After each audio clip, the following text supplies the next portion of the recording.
So we've come back here into our workshop studio now so we can talk to you about ISUP maintenance and repairs.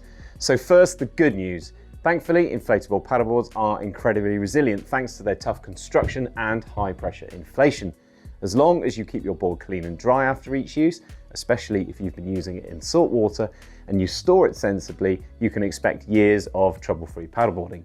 Secondly, an ISUP is quite a simple watercraft with relatively few working parts to go wrong. So in truth, there's only 2 or 3 major things you need to think about in terms of repairs to your board. And in the main, they are quite easy to do. So let's have a look at those now.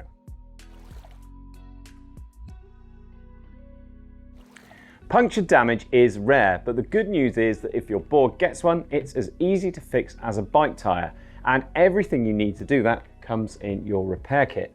The most common type of puncture is a very small pinhole puncture, usually picked up from something sharp like a thorn. These are the simplest things to fix using the supplied repair glue. So let's have a closer look at how to tackle that.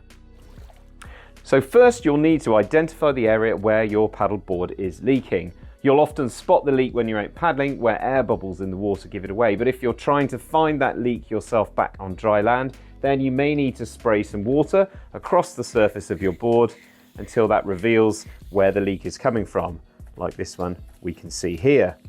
Once you've identified where that leak is, then mark it up with a bit of tape around it so that when you deflate the board, you'll be able to locate it later.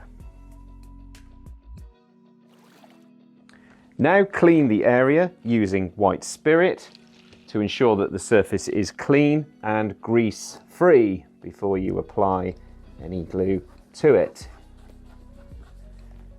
Then once it's clean, you're going to use masking tape to create an area a couple of centimeters around the damage. Now apply a thin layer of the repair glue onto the affected area. And smear it around to get it smooth using a lolly stick or something similar. Take care not to get the glue onto any parts of your skin. And always carry this out in a well ventilated area.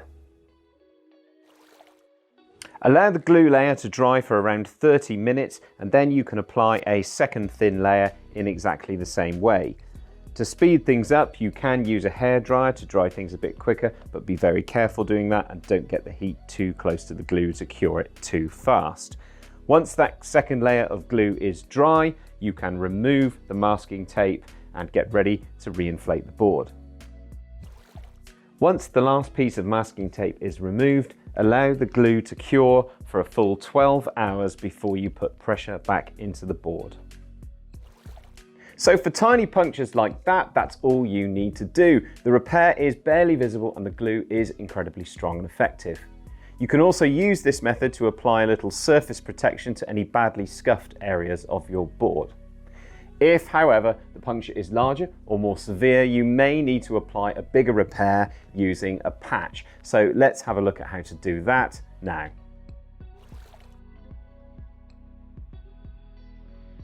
Cut a patch from the PVC in your repair kit, making it at least 2 centimeters larger than the size of the damaged area.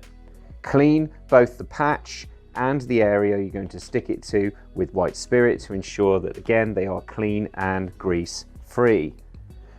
Place the patch centrally over the top of the area so that you can then apply masking tape around the patch to mark out the edges. Apply a thin layer of glue to both surfaces, both the patch and the deck of the board, again using a lolly stick or something similar to smooth it out and ensuring that you don't get the glue anywhere on your skin. And again, carry this out in a good ventilated area.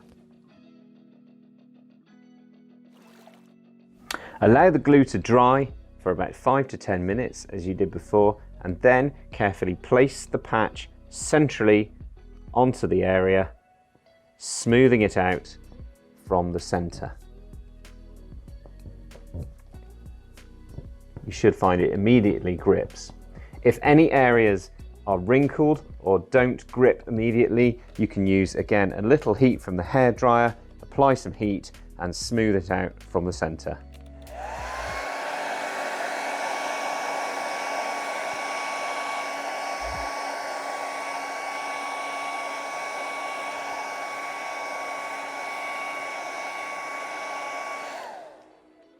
When you're happy with the look of your repair, you can then remove the masking tape.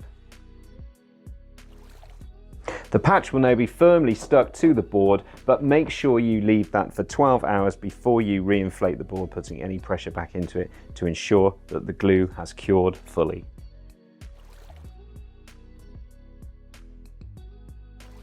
The other area that may need attention is your paddle board's valve. Occasionally, these valves can come loose, unscrewing slightly, and they may start to leak around the edges. It's not a major problem though, because these valves are actually removable and can be tightened up again using the spanner in your repair kit. So if you can hear air escaping from your valve, or your board is slowly deflating and you can't find a puncture on the board, then you should definitely check out your valve. So let's have a look at doing that now. The ISUP valve can actually leak from two different places. Either the valve assembly itself in the center, the middle of the valve here, or from around the valve, which normally indicates the valve needs tightening up to secure the seal.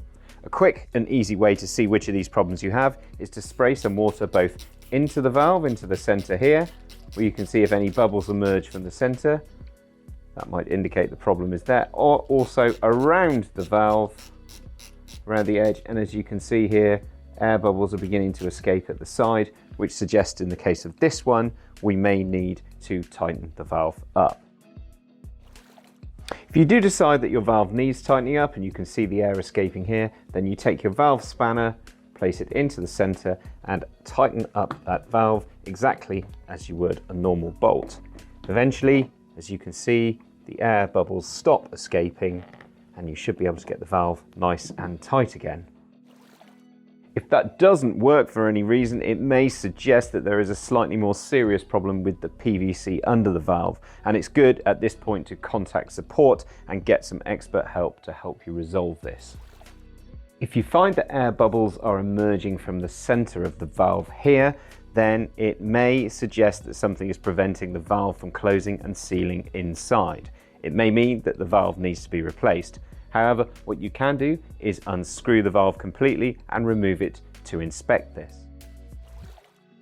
Fully deflate the board and putting your knees on top of the board to hold the top deck down onto the inner part of the valve.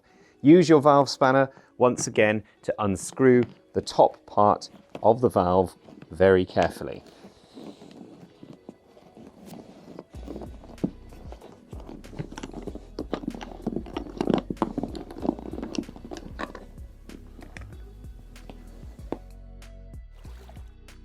Be careful as you remove the valve top just to ensure that this basket piece inside the board doesn't get moved and disappear inside. Now you can inspect both the inner and outer parts of the valve for any damage. If you find any debris or loose strands of drop stitch like this inside the valve, you can remove them before refitting the valve again. Take a very careful look at the seal around the bottom of the valve, both here, and if you can see any damage or areas where it's not fitting correctly, then that may be causing you the problem as well. If it looks like you may need a new valve, you may need to get into contact with your SUP manufacturer or supplier. But if it all looks okay, make sure everything is clean and tidy before you reinsert your valve back into the board.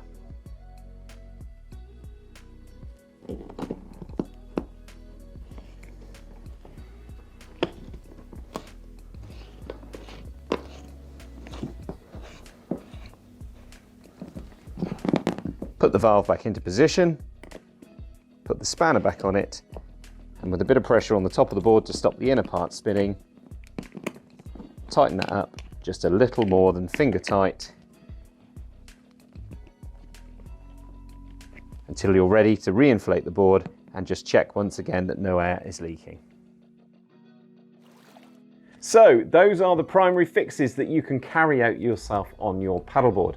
If you find that there's anything more serious than that, or you need some help with any of those repairs, of course, get in contact with your SUP manufacturer or reseller for some expert advice. If you have an Aquaplanet board, then of course you can get hold of us on support@aquaplanetsports.com or call us on our phone number, which you can find on our website. Our team will always be pleased to help you and make sure we get your board repaired and you back on the water as soon as possible.